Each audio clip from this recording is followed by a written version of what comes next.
এই বাংলার জমিনটা শাহজালাল ইয়ামানির তাকবীরের ধ্বনি দিয়ে হিন্দুত্ববাদী শাসন থেকে মুক্ত হয়েছিল। এই বাংলার জমিনটা পাকিস্তানি হানাদার বাহিনীর কাছ থেকে বঙ্গবন্ধুর ইনশাআল্লাহর স্লোগান দিয়ে মুক্ত হয়েছিল। সুতরাং যেই বাংলাদেশে 90% মুসলমান, যেই বাংলার জমিনটা শাহজালাল ইয়ামানির তাকবীর আর বঙ্গবন্ধুর ইনশাআল্লাহ দিয়া স্বাধীন হলো, ওই বাংলার জমিনে তাকবীরের আওয়াজ থাকবে। হয়তো এমন একটা সময় আসবে বাংলার জমিন থেকে আমেরিকার লাল কুত্তাদের চামচামি বন্ধ হবে, চুংচাং ঘুমবাং চাইনার আওয়াজ বন্ধ হবে, দিল্লির গরুর মুখ খাওয়ার দাদাদের আওয়াজ বন্ধ হবে, তাকবীর বন্ধ হবে না।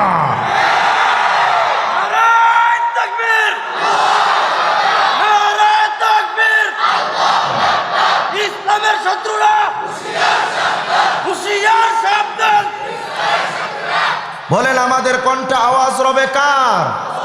তাকিয়ে ইতিহাস তাকিয়ে দেখেন, যুগে যুগে যারা আল্লাহকে উঠিয়ে দিতে চেয়েছিল তাদের মসনদ অবশেষে চূর্ণ বিচূর্ণ হয়ে গেছে।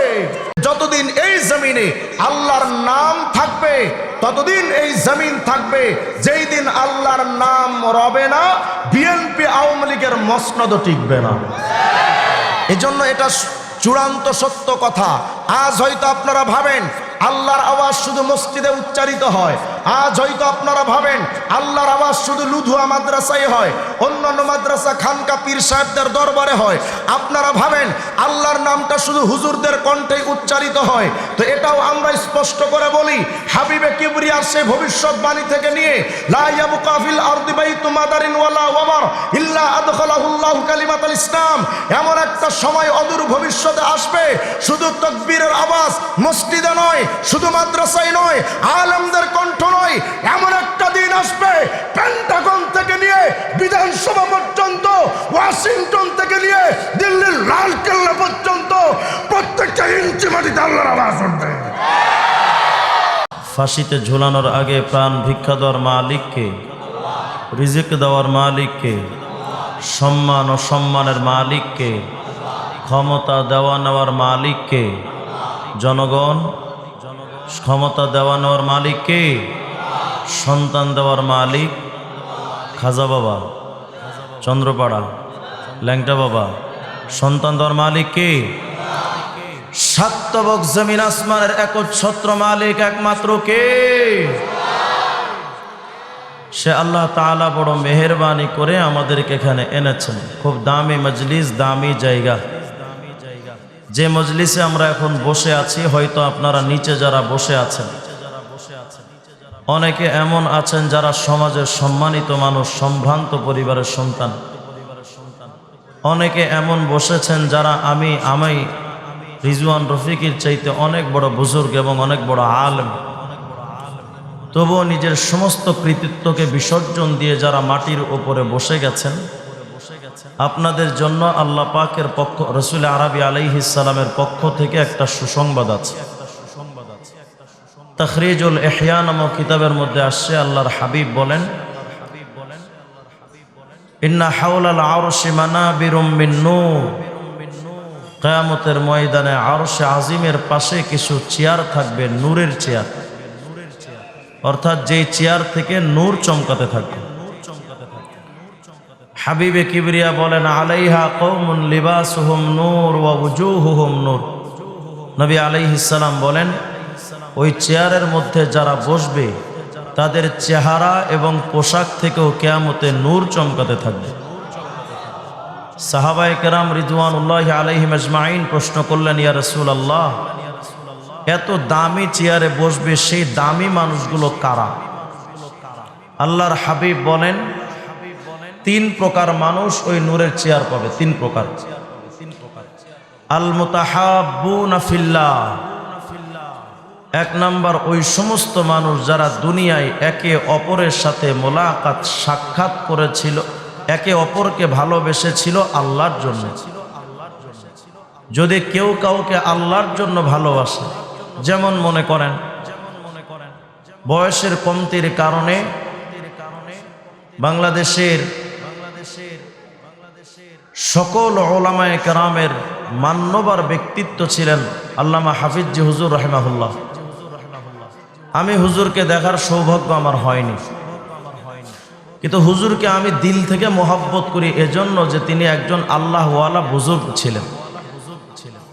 আমাদের ক্লাসে একদিন আমাদের উস্তাজ মহতারাম মৌলানা সাখাওয়াত কাসিমি দামাত বারাকাতুহুম, তিনি একদিন শওকত কাসিমি দামাত বারাকাতুহুম হযরত একদিন বলছিলেন যে হাফেজ হুজুরের ইন্তেকালের পর ওনার জানাজা পড়তে যাচ্ছিলাম, আমার উস্তাদ আমাকে নকল করছেন। তো প্রচন্ড রৌদ্রের সময় দেখতেছিলাম হযরতের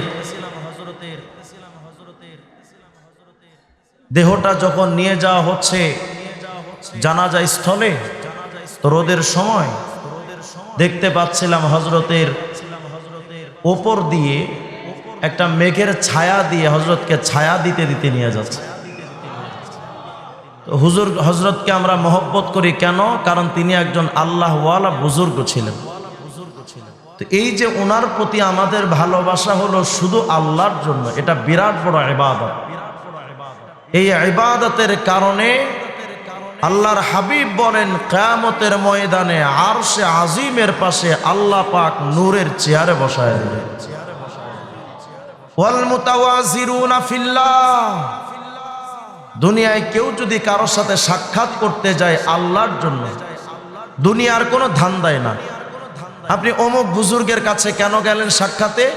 যে বাস তিনি একজন আল্লাহওয়ালা বুজুর্গ, একটু সোহবত নিয়ে আসি, হুজুরের থেকে একটু দোয়া নিয়ে আসি, হুজুরের চেহারাটা একটু দেখে আসি, একটু হাত মিলিয়ে আসি। এই যে দেখা করতে গেলেন কোনো আল্লাহওয়ালার সাথে শুধু আল্লাহর জন্য, এটা এমন এক বিরাট ইবাদত যে আমলের কারণে কিয়ামতের ময়দানে আল্লাহ পাক আরশে আজিমের পাশে নূরের চেয়ারে বসায় দেবেন। আল্লাহর হাবিব বলেন ওয়াল মুতাজালিসুনা ফিল্লাহ, যারা কোনো মাহফিলে মজলিসে বৈঠকে কোনো জায়গায় বসেছিল শুধু আল্লাহর জন্য, খুব মনোযোগ দেন, এখানে যারা আপনারা আসছেন কার জন্য আসছেন? জোরে বলেন না, কার জন্য? আল্লাহর জন্য। এই যে আল্লাহর জন্য আপনাদের আমাদের এখানে আগমনটা হলো, এই আল্লাহর জন্যই এখানে আসাটা এমন বড় এক ইবাদত।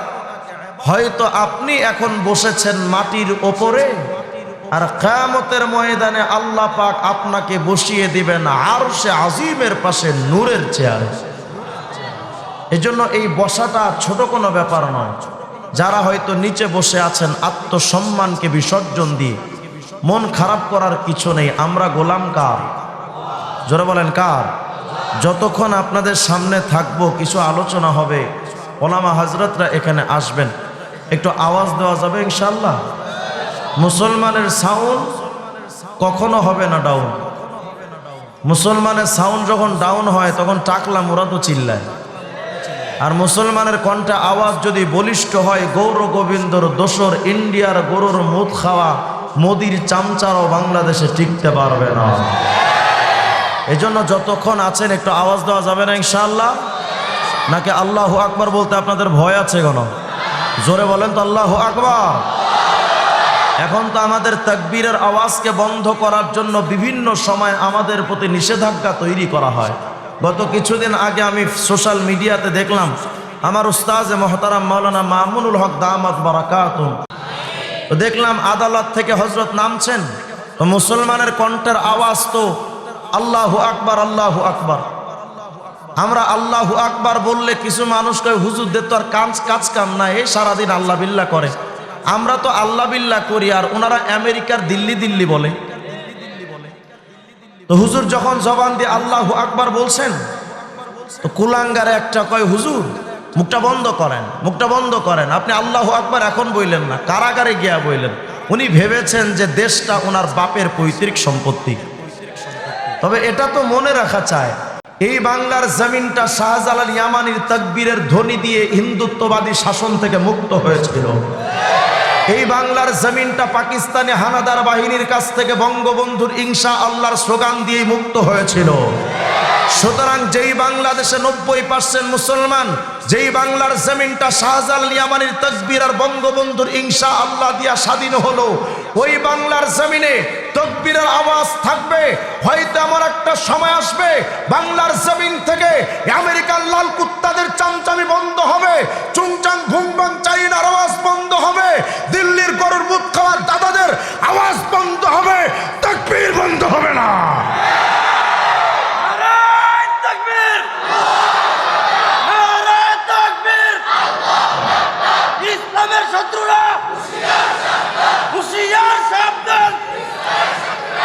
বলেন আমাদের কণ্ঠে আওয়াজ রবে কার?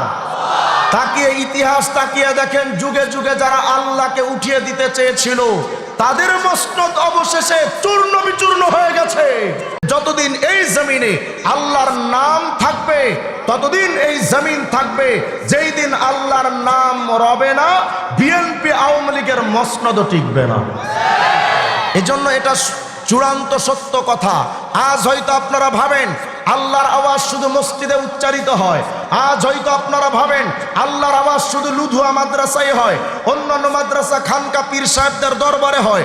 আপনারা ভাবেন আল্লাহর নামটা শুধু হুজুরদের কণ্ঠেই উচ্চারিত হয়। তো এটাও আমরা স্পষ্ট করে বলি, হাবিবে কিবরিয়ার সেই ভবিষ্যৎবাণী থেকে নিয়ে লা ইয়াবকা ফিল আরদি বাইতু মাদারিন ওয়ালা ওয়ামার ইল্লা আদখালাহুল্লাহু কালিমাতুল ইসলাম, এমন একটা সময় অদূর ভবিষ্যতে আসবে শুধু তাকবীরের আওয়াজ মসজিদে নয়, শুধু মাদ্রাসায় নয়, আলেমদের কণ্ঠ নয়, এমন একটা দিন আসবে পেন্টাগন থেকে নিয়ে বিধানসভা পর্যন্ত, ওয়াশিংটন থেকে নিয়ে দিল্লির লালকেল্লা পর্যন্ত প্রত্যেকটা ইঞ্চি মাটিতে আল্লাহর আওয়াজ উঠবে। এই আওয়াজ তো বন্ধ হওয়া আওয়াজ না, এটা তো উচ্চারিত হওয়ার আওয়াজ। অতএব যতক্ষণ আছেন একটু আওয়াজ দেওয়া যাবে না ইনশাআল্লাহ? বলেন আওয়াজ দিয়ে আল্লাহু আকবার। ব্যাস একটু তাজা থাকেন, আমি তো কবর জিয়ারত করতে আসিনি। মোহতারাম হাজিরিন, পবিত্র কালামে পাক থেকে একটি আয়াত আমি আপনাদের সামনে তেলাওয়াত করেছি। প্রায় 10 লক্ষ হাদিসের ভান্ডার থেকে ছোট্ট একটি হাদিস আপনাদের সামনে পাঠ করেছে। আল্লাহ তাআলা যদি চান, আয়াত এবং হাদিসকে সামনে রেখে সুনির্দিষ্ট একটি বিষয় আমি আপনাদের সামনে আলোচনা করব ইনশাআল্লাহ। তবে আমি অগ্রিম বলে নিচ্ছি, গতানুগতিক মাহফিলের যেই ধারা, সুর টুর দিয়া, কেচ্ছা কাহিনী দিয়া ব্যাস জনগণকে মাথায় চলে যাওয়া, এটা এই লুধুয়া মাদ্রাসার ময়দানে আমি আশা করি হবে না। বাকি আমি এই জাতির ভেতরে কিছু চোরদের সম্পর্কে আপনাদের সামনে একটু কথা বলতে চাই। বাংলাদেশে তো অনেক চোর আছে, কেউ জুতা চুরি করে, কেউ চাউল চুরি করে, কেউ সরকারি টাকা চুরি করে, আবার কিছু কিছু টুপিওয়ালারা মানুষের ঈমান চুরি করে। এর মধ্যে একটা চোরের নাম হলো আহলে কোরআন হাদিস অস্বীকারী, আর একটা চোরের নাম হলো মির্জা কাদিয়ানি, আর একটা চোর নতুন ভাবে বাংলাদেশে মাথা চাড়া দিয়ে উঠেছে, এরা বায়েজিদ খান পন্নীর উত্তরসূরি হিজবুত তাওহীদ। আবার চোর বাংলাদেশে আছে মাজার পূজারি, কবর পূজারি, বিভিন্ন প্রকার চোর আমার বাংলাদেশে আছে না নাই? তবে আমরা তাদের ব্যাপারে এখন জাতিকে শুধু সতর্ক করছি, আমরা জাতির কানে কানে পৌঁছে দিতে চাচ্ছি যে এরা ঈমান চোর। তবে এটাও মনে রাখবেন, আমরা বারবার সরকারকে অনুরোধ করেছি যে এই সমস্ত ঈমান চোরদেরকে আপনারা দমন করেন। যদি না করেন তো আমি স্পষ্ট করে এই ময়দান থেকে এটাও বলে যেতে চাই, বাংলাদেশে কিন্তু জুতা চোরদেরকেও ছাড় দেওয়া হয় না। বাংলাদেশে কিন্তু যারা মসজিদে মুসল্লিদের জুতা চুরি করে তাদেরকে কিন্তু গণধোলাই দেওয়া হয়। এই বাংলার জমিনের মানুষের জুতার চাইতে কিন্তু তাদের ঈমানটা কোটি কোটি গুণ বেশি দামি। সুতরাং আজ তারা মানুষের ঈমান নিয়ে ছিনিমিনি খেলছে। আপনারা তাদেরকে যদি নিষিদ্ধ না করেন, মুসলমান যদি একবার ঘর থেকে বের হয় একটাও পিঠের চামড়া নিয়ে ফিরতে পারবে না। তবে আপনারা অ্যাক্টিভ থাকা লাগবে, প্রস্তুত থাকা লাগবে। থাকবেন তো ইনশাআল্লাহ? চলেন আমি এদের ব্যাপারে আপনাদেরকে একটু কিতাব খুলে আমি তাদের বিষয় একটু দেখাই। আমি কিতাবগুলো এখানে এনেছি, এটা মনে করবেন না যে আমি ফুটাঙ্গিরি করার জন্য এনেছি যে হুজুর কিতাব দেখাইতে আসছে। আমার দিলের খবর তা আল্লাহ জানেন। বাকি আমি কিতাবগুলো এজন্যই এনেছি, বাতিল সম্প্রদায় আমাদের ব্যাপারে তারা বলে আমরা নাকি তাদের ব্যাপারে মিথ্যা প্রচার করি, আমরা নাকি তাদের কিতাব পড়ি না, না দেখেই মানুষকে নাকি শুধু উস্কে দেই। বিভিন্ন সময় দেখবেন হিজবুত তাওহীদের সেলিম্মা মাঝে মধ্যে আমার ব্যাপারে বিভিন্ন লোকের ব্যাপারে কয় যে এটা মিথ্যা, ওটা মিথ্যা, ওটা মিথ্যা। এদের বক্তব্য মতে আমরা তো সব কাফের আর বেঈমান, আর সেলিম ভাই শুধু হাসান মুসলিম। তো ওরা বলতেছে আমরা এটা মিথ্যা, ওটা মিথ্যা বলেছি। তো চলেন, এজন্য আমি ওদের কিতাবগুলো সব আপনাদের সামনে এনেছি। আমি আগেই বলেছি গতানুগতিক কোনো মাহফিলের ধারায় আলোচনা হবে না। যতক্ষণ আছেন এটাকে আমরা একটা ক্লাস মনে করতে পারি না ইনশাআল্লাহ? পারবো তো ইনশাআল্লাহ? যদি ক্লাস মনে করেন তাহলে আমার কথার সাথে আপনাদেরও জবাব দিতে হবে। পারবে না ইনশাআল্লাহ? নাইলে এমনভাবে থাকেন না যে বোম মারলেও আওয়াজ বেরোয় না। এমন ভাবে থাকা যাবে না, আওয়াজ দিতে হবে ইনশাআল্লাহ। ব্যাস আওয়াজ দিয়া বলেন আল্লাহু আকবার। আজকে বাংলাদেশে অনেক প্রকার হুজুর পাওয়া যায়। ফেসবুক খুললেই শুধু হুজুরদের মারামারি, এ হুজুর ভালো না, ও হুজুর ভালো না, এরা বেদাতি, ওরা কাফের, ওরা দালাল, এরা এটা সেটা। 24 ঘন্টা শুধু চর্চা হচ্ছে ফেসবুকে এগুলা। আমজনতার প্রশ্ন হলো, হুজুর আপনারা হুজুররা যে ঠেলাঠেলি লাগালেন, আমরা আমজনতা যাবো কই? আমরা তো আপনাদের মারামারি দেখেই তো আমাদের জীবন যায়।